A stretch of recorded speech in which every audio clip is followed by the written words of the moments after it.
Hi, this is Matt with AppliancePartsPros.com. Today we'll be showing you how to repair your appliance.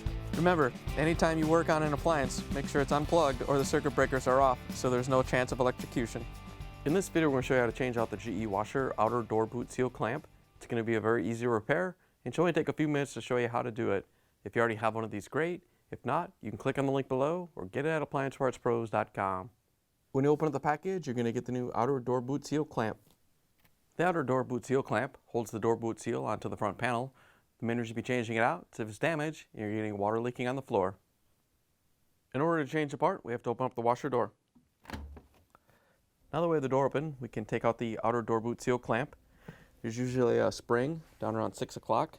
You can just lift up the door boot seal and we can carefully get underneath it with a small flathead screwdriver and then carefully pull the clamp out of the groove all the way around.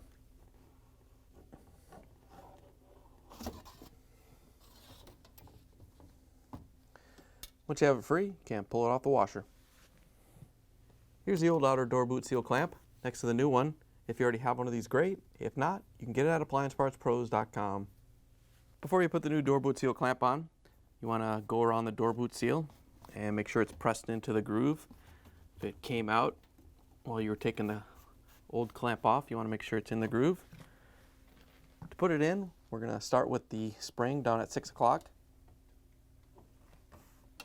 And then work one side of it around until you can't go any farther. And then we're going to take a locking pliers. We're going to grab onto the clamp.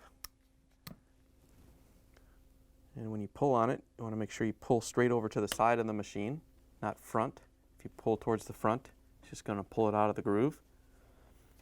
So we're just going to pull it over and stretch it out and push it into the groove. Once you have it in place, you can let go of the locking pliers.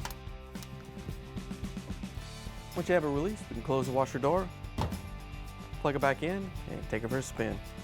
Thanks for joining us for another successful repair brought to you by AppliancePartsPros.com.